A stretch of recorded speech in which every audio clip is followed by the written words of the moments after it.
This is the second part of a two-part video. In the first video, we tried kaya toast for the first time and ate some delicious clay pot chicken rice and Hainanese chicken. So head on over and check that video out. So we're heading to Joo Chiat, which is about 5 kilometers from where we're staying here in Singapore. We're actually going to be having breakfast and something a little bit different to what we're used to, so looking very forward to that. Alright, let's do it.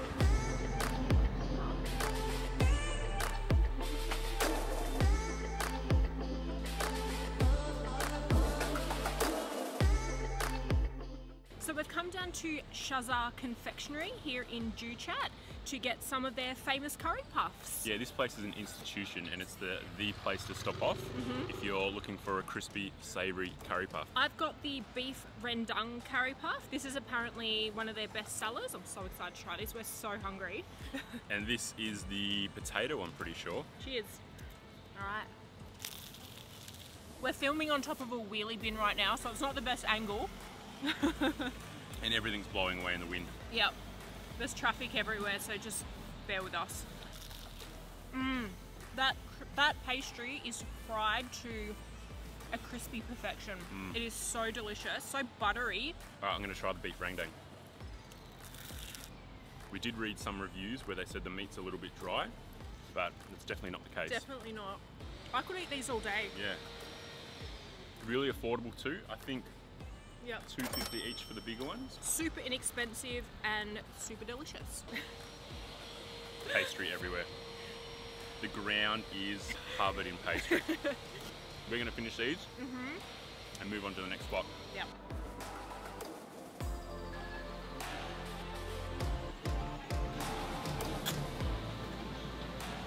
So we've just walked 5 minutes down the road from the Shazza Confectionery restaurant that we had the curry puff at to a really small little hawker-like centre here. There's only about 10 stores selling their dishes.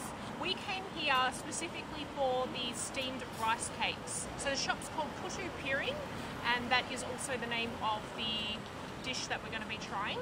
So what they are, they're little steamed cakes made of rice flour, and in the middle is palm sugar or gulum malak. And then they're dusted with a thick layer of desiccated coconut.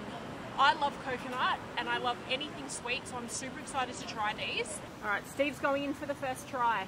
I'm going to try and get a bit of everything. Ooh, looks delicious. Let's give it a taste. They are a little bit dry, but the sugar inside, or the palm sugar inside, makes up for the dryness. The shredded coconut doesn't add a whole lot to it. But yeah, not too bad.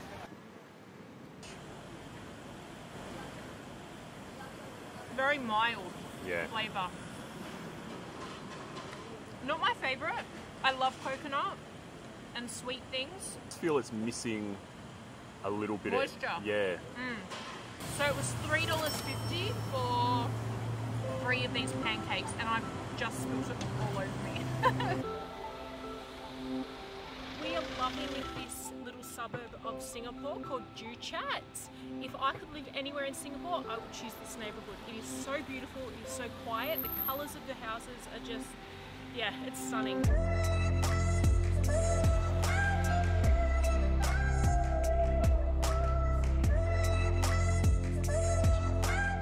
So we've got a little bit of time to kill before dinner, so we thought we'd come down and walk around Gardens by the Bay.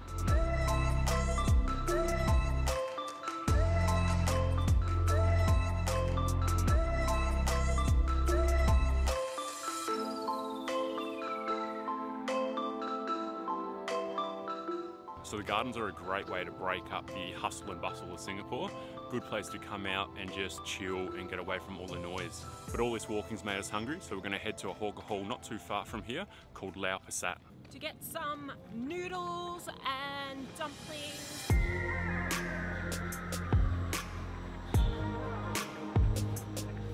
Steve and I went our own ways to get whatever we felt like at this hawker hall.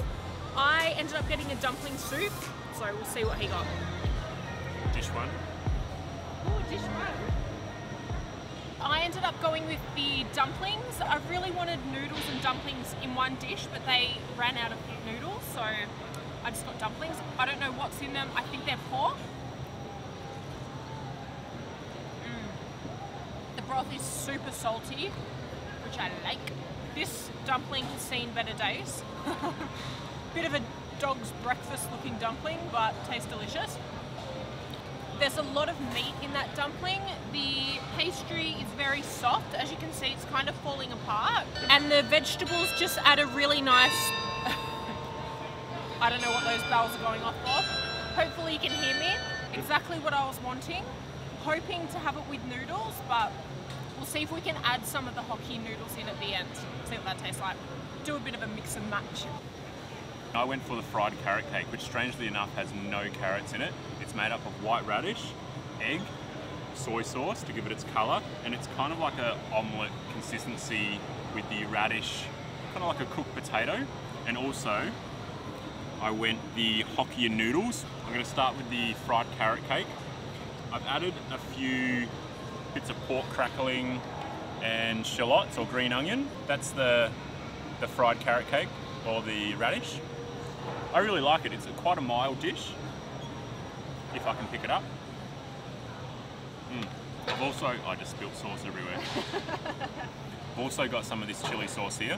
It's really limey, sour chili sauce. Really, really nice. I'm sorry, Christy, I'm adding it all over it. No.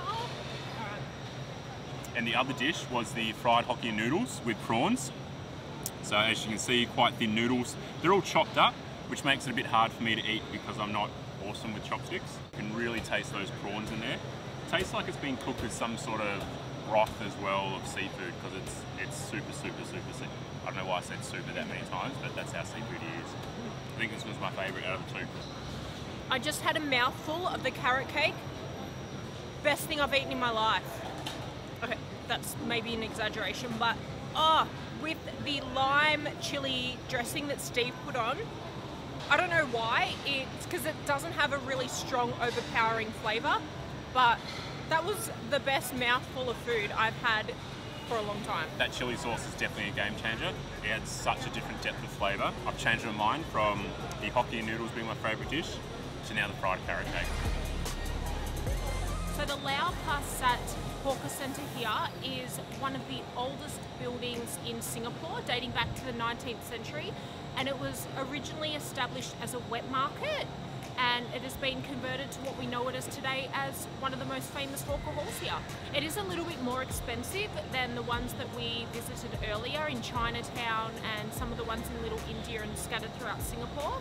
We paid 15 Singaporean dollars for all of that food, so still very cheap, but just that tiny little bit more than some of the other ones. So we're leaving Singapore tomorrow, heading back to Melbourne for a couple of weeks. And next time you see us, we're going to be in... Malaysia. Yes, Malaysia.